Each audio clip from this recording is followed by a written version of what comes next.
Your commentator is Joe O'Brien.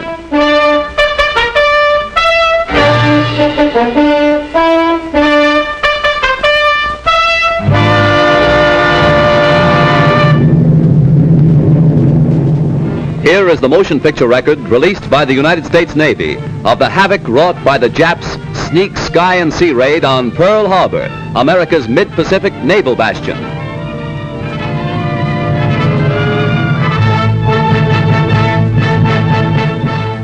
On December 7th, 1941, Japan, like its infamous Axis partners, struck first and declared war afterwards. Costly to our Navy was the loss of war vessels, airplanes, and equipment, but more costly to Japan was the effectiveness of its foul attack in immediately unifying America in its determination to fight and win the war thrust upon it, and to win the peace that will follow.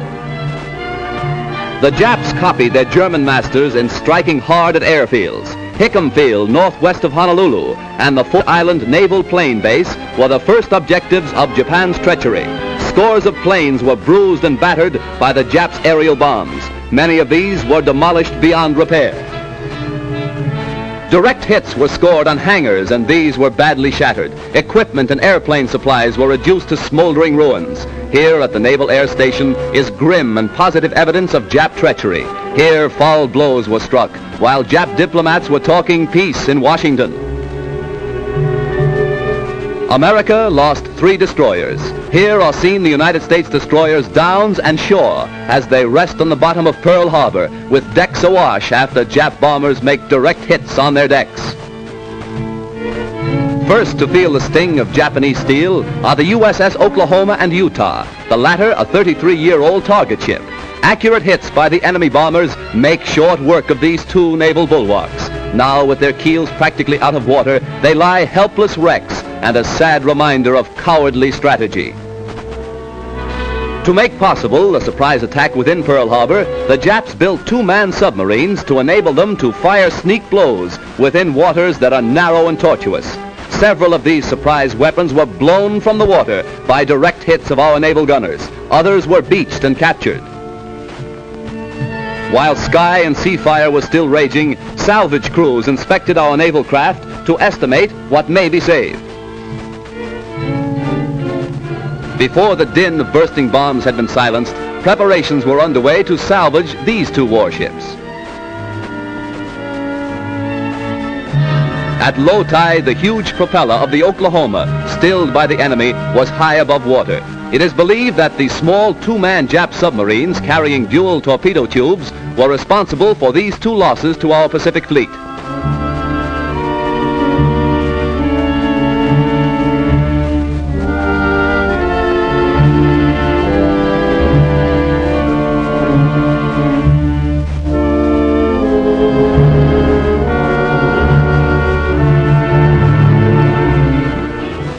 Here is the actual bombing of the mighty USS Arizona by Jap planes. These pictures were made by a fearless cameraman who thought nothing of his personal safety to make possible this record for all posterity. A single lucky hit was responsible for the disaster that befell the Arizona when a Jap bomb falling directly through one of the battleship's funnels exploded in the engine room and set ablaze tons of fuel oil. Dense black smoke billowed to the sky as the massive control tower began to keel over. The Arizona's courageous crew stuck to its guns until the very end. Here was displayed heroism that will live forever in the glorious annals and traditions of the American Navy.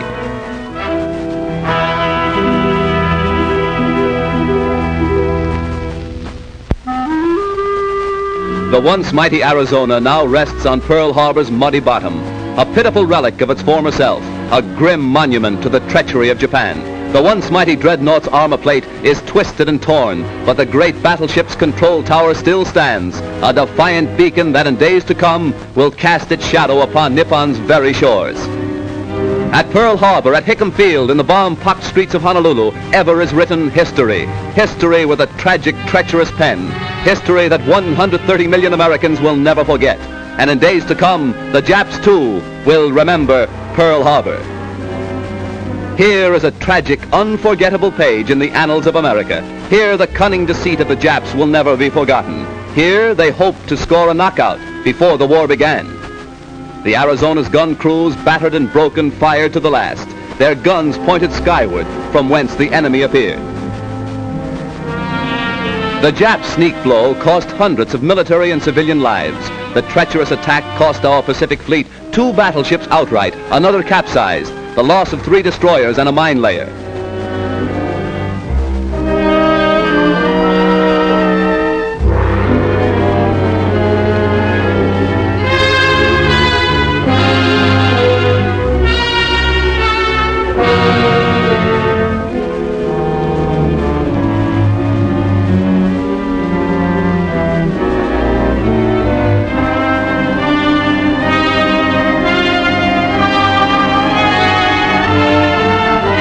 While bombs were still bursting and flames still pouring from our shattered naval craft, a light United States cruiser valiantly moves out to join the fleet and avenge Perl Harbor.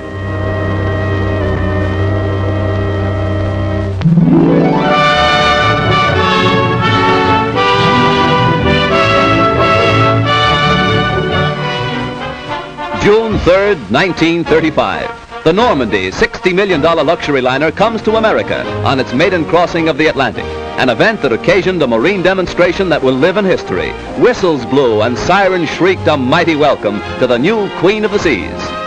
The famed skyline of America's greatest city formed a fitting background for America's greeting to one of the most stately ships that ever crossed the Atlantic.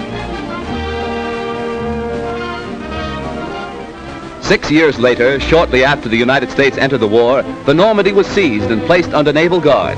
Hundreds of civilian workers were put aboard the Normandy, renamed the USS Lafayette, to strip the vessel of its costly furnishings and to prepare it for war duty as a United States transport. February 9th, 1942, the Normandy afire. A fatal tragedy to the big luxury liner and to America. As the flames rapidly spread to devastating fury, workers madly scrambled to safety, while fireboats and fire engines poured tons of water into the stricken vessel. All fire doors, vertical and horizontal, were closed to protect the ship's vitals from the flames, but this was all in vain. Dense clouds of thick, acrid smoke billowed far out over Manhattan, casting a mucky pall over Midtown and downtown New York. While the blaze was at its height, hundreds of doctors, nurses, and first aid workers were rushed to the scene to remove the wounded and to administer first aid to scores overcome in their efforts to stem the fury of the spreading flames. Millions stood in awe when the Normandy first reached America on its triumphant maiden voyage. Again, millions lined the New York and New Jersey shores to sadly observe the passing of the doomed and ill-fated ship.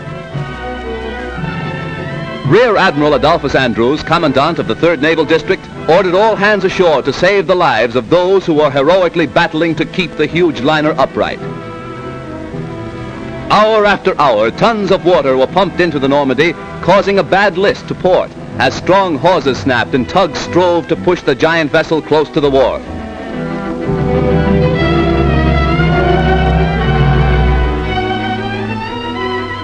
Then, during the night, the Normandy met its final doom, when, with a resounding crunch of ice and a belch of smoke, the 83,000-ton vessel dipped her flame-scarred superstructure into the surface of the Hudson River. Hundreds were injured when America lost its biggest naval auxiliary. Millions of dollars of damage has been done, and thousands of man-hours of labor have been nullified.